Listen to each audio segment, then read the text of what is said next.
Good afternoon. I'm Konstantinos Dergiotis, and I would like to thank all participants, both the attendees and the speakers, for significantly contributing to our knowledge on a topic which is not just trendy, but actually really important. Although environmental protection, that is the future of our children, should be the first priority for all of us, there is no doubt that the pandemic has led to raise the awareness on the topic.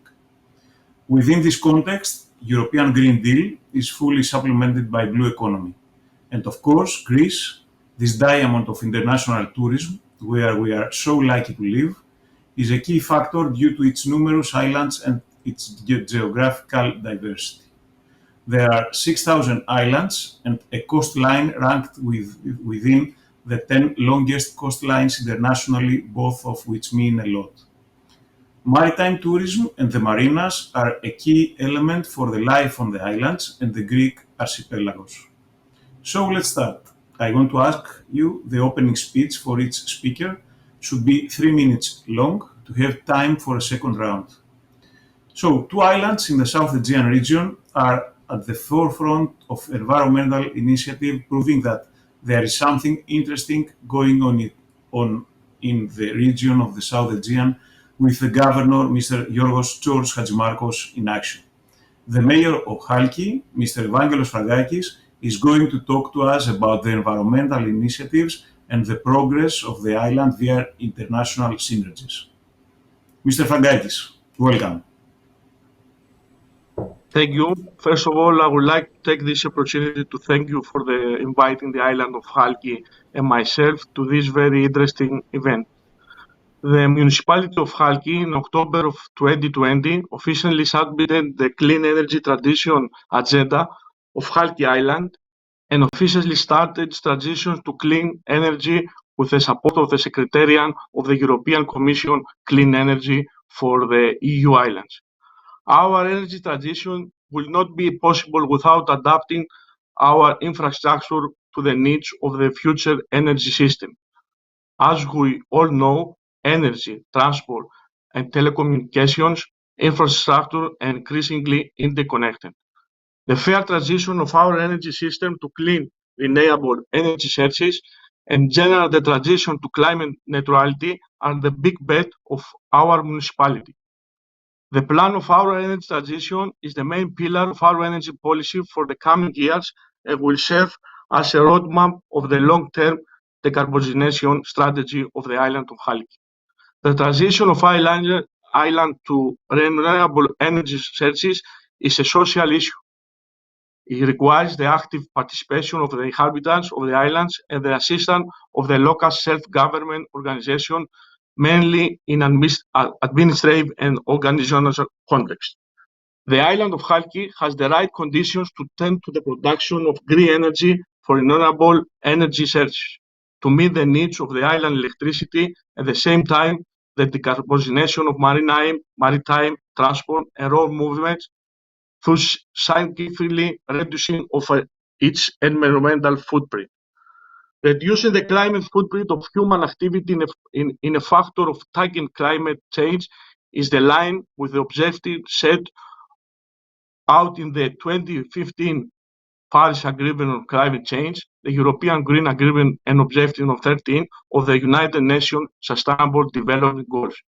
In the modern social and economic environment, the promotion of green energy and smart solutions are factors in improving entrepreneurship and strengthening the tourism product, contributing to the achievement of energy efficiency and the fight against energy poverty. All of the above can be implemented in the framework of environmental, social, and corporate governance initiatives, promoting economic development through the digitalization and energy transition of the islands. The aim is to highlight all clean energy applications and combine them with a new cutting-edge technology. The use of smart solutions for faster and more balanced operation of the electricity network offers quality and balancing of network needs in real time. Electrification, along with the creation of change in stations and the elimination of heat engines from these spaces, effectively contributes to reducing the climate footprint of the transport sector. The next generation of telecommunications spearheading the development of the 5G network, high speeds, zero response delays, and the Internet of Things. Is about to revolutionize the combination of smart energy autonomous devices and modernization of services receiving citizens of the island of Halki, proving in practice that progress is decentralized and comprehensive across the country. All of the above, independently and in combination, cultivate the framework of energy democracy by making citizens active participants in energy production and consumption. Projects of this type are vital for the promotion of Greek economy, both at the level of local communities and more broadly at the national and union framework by development and improving the respective technologies.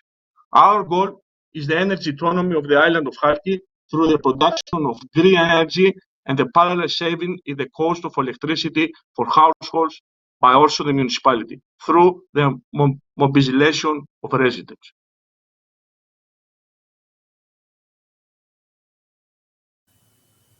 So thank you, Mayor Frangakis. And now we speak about seaplanes. Mr. Nicholas Haralambous is going to tell us what is going on with the seaplanes, which we have long been expecting to fly, but each September we plan for the next summer. I hope to hear from him good news now.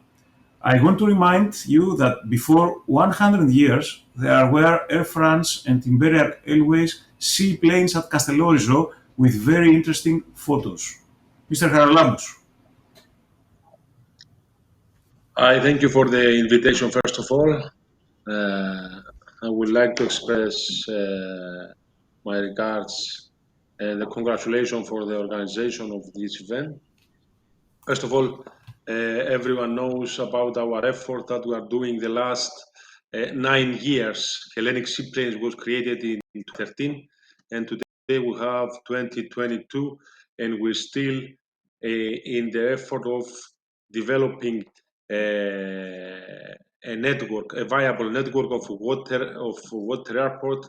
This is the infrastructure that the seaplanes need to provide transportation from one island to another island. In particular, Hellenic Seaplanes has set a goal for this year to start during the summer season for the first water airports as Patmos, Tinos, Sifnos, Skopelos, Alonissos, and Skiros. Those are the water airports that we develop by our own funds, and we do trying to bring them in the final step of operation so we can have seaplanes this year flying above the Greek islands and the Greek seas. Flying from port to port is something that is going to come again through the history, as you very well said. 100 years ago, we had seaplanes transfer people from Italy to Turkey to Africa to other destinations. During the Second World War, we had Germans having their let's say strategic water airport for all around Europe here in Greece. So Greece is a country that knows about seaplanes. We used to develop our own Greek seaplanes in 1912, and I think that is a time that we bring again this mean of transport, seaplane again, to Greece. It's important to say a few words about what is the level of developing today, and it's important to refer also how we're planning to develop seaplane network and what are the green practices. Of course, our goal is that innovation, green energy, is included already in our operation and combined with innovative venture that seaplanes will add to our country. We make sure that our environmental imprint and for all of our operation are going to be at least the better as possible by making all structure friendly towards to all transportation and all means of transferring people. We are using materials that are made carefully for not having any print into the environment, like isoboxes, pontoons, and and as less as we can the amount of cement. Environmental effects also that seaplanes can compare are minimal to a boat. Definitely seaplanes is a friendly mean, and we can provide as less as we can ensure about the engines and the water surface, and we are based on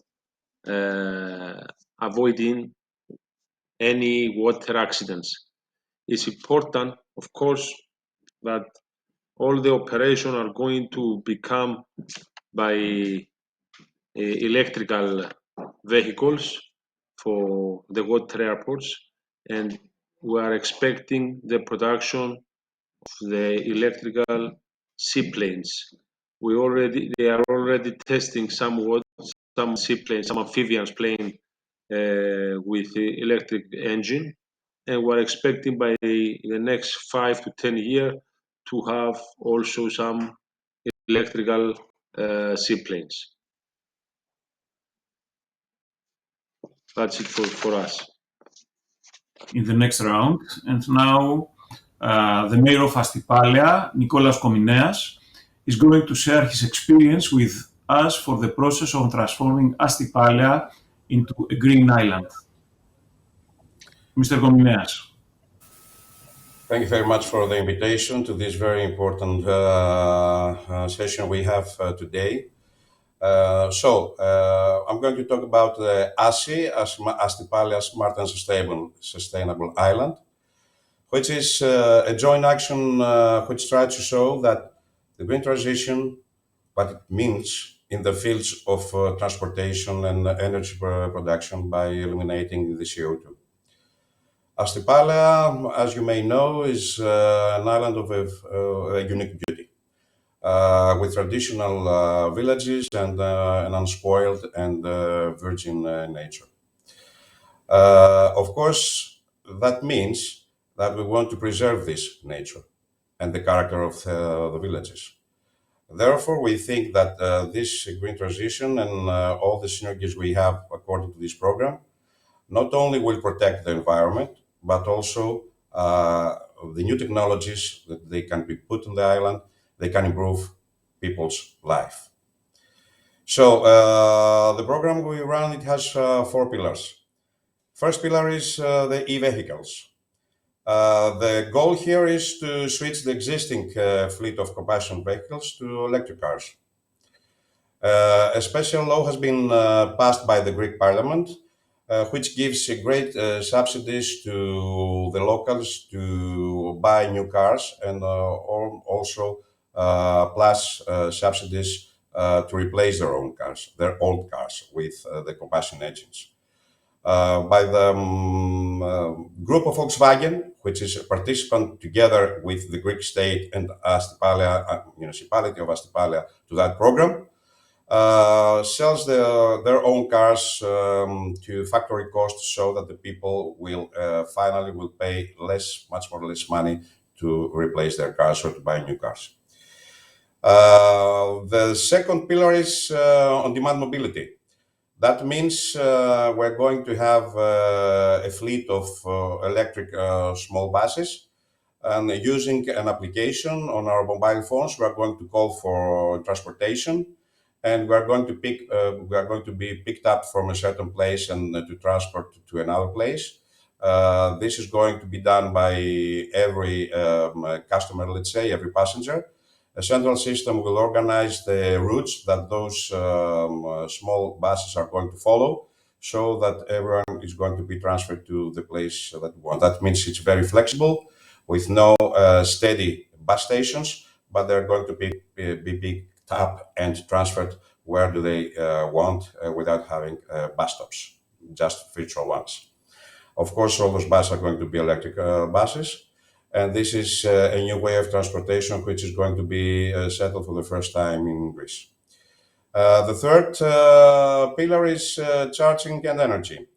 A hybrid energy system is going to be replaced the existing diesel generators to feed the charging infrastructure also. That means by 2023, this is what is planned, we are going to have a photovoltaic park together with a battery system, and it's going to cover almost 50% of the needs of the island. And in the second stage, we are going to have also a wind generator, wind turbine, which is going to add another 30 to 35%. That means more than 80% is going to, of the needs of the island of electricity power is going to be covered by that hybrid system. No wires and no big wind generator plants are not going to be on this island. We're going to be completely autonomous. And the fourth pillar, which is a very ambitious goal, by 2026, we plan to establish and put in action for the first time autonomous driving. That means roads must be done in a very good way, and so to serve this service. And also, it's going to be for the first time in a place, and of course, this is going to be Astypalea. This is the main goal and the ambitious goal. So, but also, I want to add that all those actions they go together with other improvement of the infrastructures that they are on this island, so that all those actions together are going to be replicable to other places. We have an holistic idea of how should the adverse effects caused by the human presence on the islands should be taken care of. That means we want to have infrastructures that will provide drinkable water to every inhabitant of the island or tourist. Also, we have to reuse the wastewater which comes out from that system and reuse it for irrigation purposes. Also, we must recycle all the solid waste. And of course, we can recycle also by waste by having food for the sheep and goats of the island, and also for fertilizers for the farms. And of course, as we said, the energy production. And mainly, we have to have a certain plan and idea which can be shown to the world that the bad effects of human life in Earth, we can solve them. We can show that this planet can be livable, and we can do it, and the new technologies are here to be put in the service of people. That's the main idea. Thank you, Mayor. Very ambitious and very impressive agenda. We will see. Really very interesting.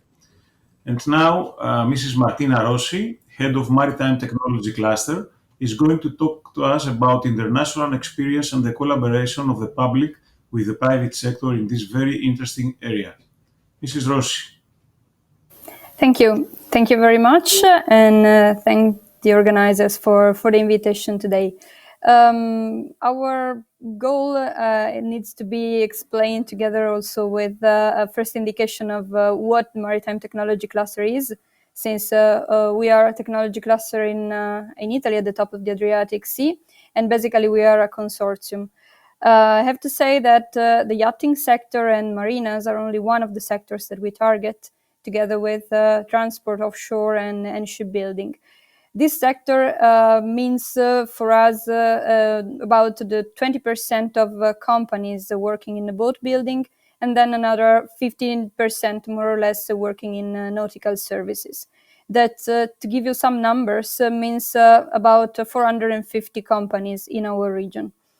This is to say that for us that we represent both the public and the private, since we are a public-private consortium with no profit status. It is very interesting also to consider such a niche in the maritime. By 2027, the strategy of our cluster that is aligned with the strategy of our regional government foresees to be innovation leaders in circular economy for the maritime sector in this area, to be an attractive territory for all the innovators that wants to implement sustainable solutions side by side with policymakers. This is pretty much interesting because it's not only collaboration between companies and research or universities, but this strongly includes the willingness also of policymakers operating in this area. Another point to be reached by 2027 is about education and education and training for young people, but also for all the citizens that can be involved in technological issues. Finally, and this is probably the most difficult point to be achieved, but also the one on which we believe most, to have the 100% of the companies in our territory with a carbon footprint limitation strategy already defined and under implementation. Which are the three main areas and activities that we would like to perform to reach such goal by 2027?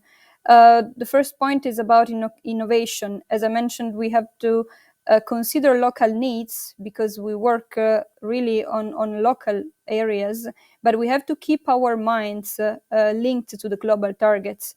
So this is pretty much linked to collaboration projects, which are connected to the collaboration and an effective and targeted innovation. Details are very much important, and we know how many projects and measures are already in place in our territories. But the point is to consider such projects and measures in a broader way. I mean, considering, for example, the sea basin dimension or a sea dimension in general. Details are important, but the sea has no borders, as we know very well. So keeping an eye on the overall goals and working with our neighbors will help to reach that goals. Finally, the last area of implementation to reach more sustainable and to simplify and then to reach the targets of the green transition is about education. We are investing a lot on ocean literacy, vocational education and training, and also in involving citizens that in our sector, specifically speaking about the maritime in general, are not so easy to be involved. We run 6 laboratories for young students from 7 to 18 years old, so from primary school up to the high schools. This helps us a lot in let them understanding that the maritime sector and in general the blue economy sector is a way of thinking their future. And this helps also a lot their families to be involved with the technological topics and also with innovation transition. So involving citizens in the definition of innovations and involving them since the beginning helps us in reducing the effect of not accepting new technologies when they found them implemented. Thank you. Thank you very much. We have exactly 11 minutes, so let's go quickly. And now I start from the mayor of Astypalea. Mr. Komineas, what is the reaction and the participation of the local community in such initiatives?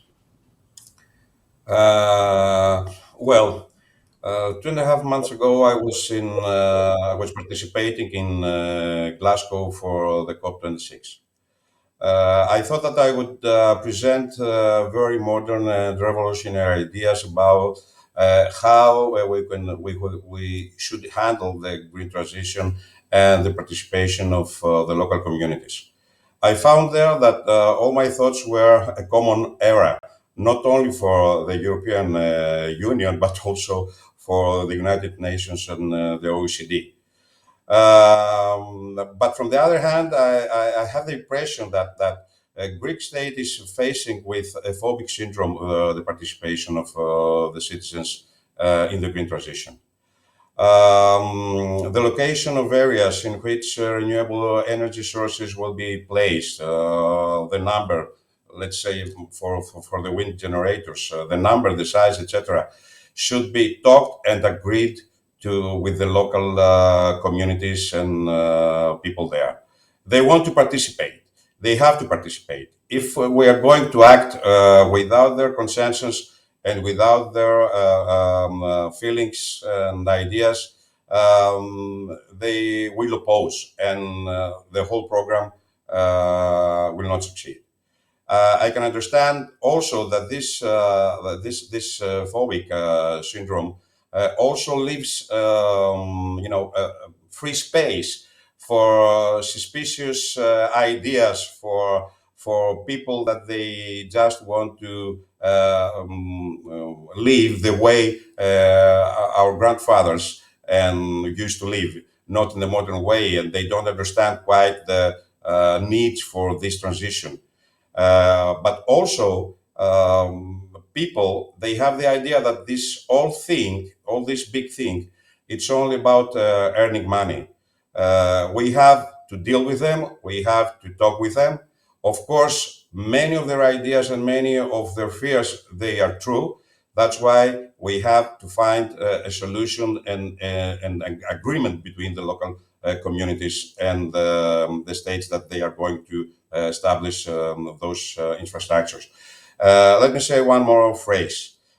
We have spent a lot of time without doing anything, and now we have to run very, very fast because the planet cannot wait. As a Latin palindrome says, ingerum imus nocte et consumimur igni. That means we spin around the night consumed by the fire. We don't have any other time. We have to act immediately. Otherwise, the generations to come are going to spit on our graves, as Boris Vian has said. Thank you very much. Thank you, Mayor. Ms. Rossi, you have some very interesting best cases. Do you want to say a few words about this? You choose. You can choose.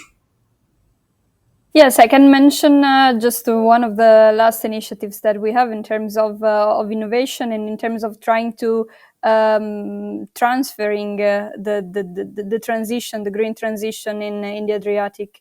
We are running up now a measure and a project together with some Croatian partners, but then we are expanding also to other countries up to Greece. And we are trying to present and also organize the innovation ecosystem in the Adriatic Sea in order to let grow this sea and attract also investments from outside, and using this sea for testing some marine robotics and sensors innovations in order to improve and then monitor the sustainability of the sea.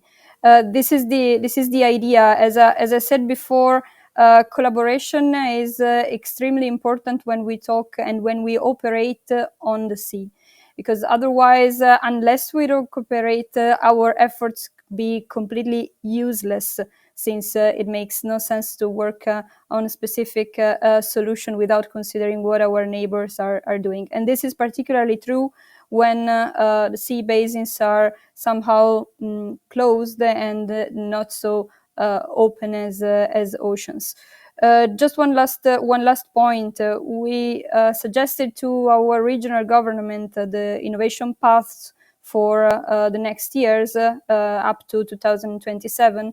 And one of the most interesting points that is related to yachting and marinas is the transition to an e-leisure boating. This means e-yachting. Try to proceed with the translation of sustainable energy solutions to transform all the regional marinas like they were energy hubs, to be connected with the land energy networks, but then operate on a complete idea of sustainability, not only on the sea, but on land and sea. And this is somehow probably linked to the concepts of and the needs of islands.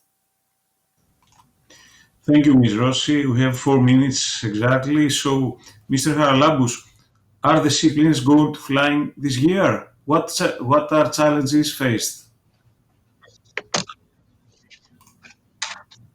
Yes, seaplanes are planned for this year. Hopefully, nothing is going to happen, any sudden event or any other pandemic. We are planning, as I said at the beginning, to start with a few water airports. And first of all, we want to be sure that all Greece is going to be a huge network, actually the biggest network of water airports that will go to connect islands, coastlines, and lakes of Greece.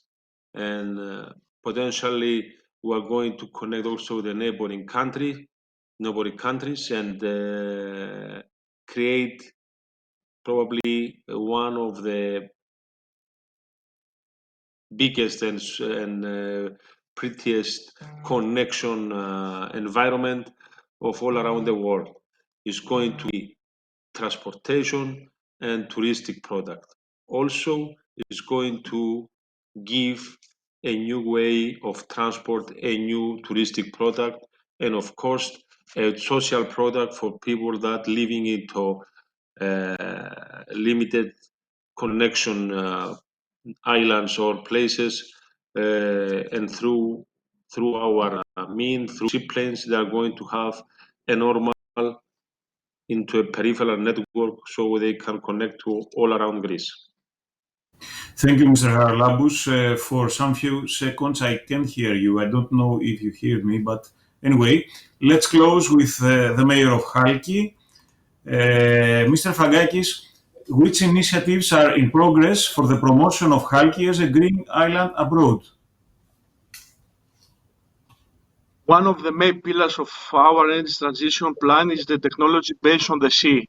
Our seas and oceans have the potential to become important sources of clean energy, marine renewable energy, which includes both offshore and onshore ocean energy, blue energy technology, and to be more specific, in our case, the island of Chalki, wave energy, presents the island with an opportunity to generate economic growth and jobs, enhance the security of its energy supply, and boost comprehensive through technological innovation.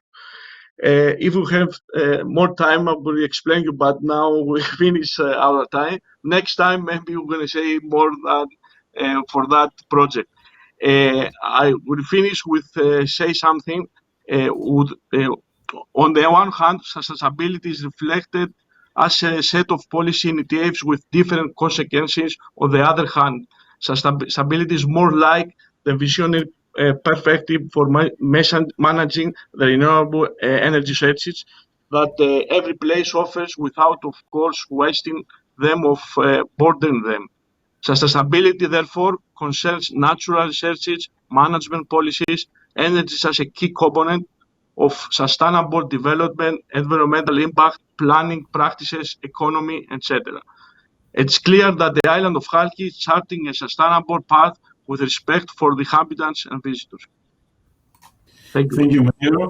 Thank you very much to everyone who watched us, as well as the distinguished speakers, for a subject that, I repeat, it's not only a trend, but a matter of survival for the planet. Have a nice rest of the day and stay here in the Blue Economy Forum in the Blue Growth. Thank you. Thank you. Thank you.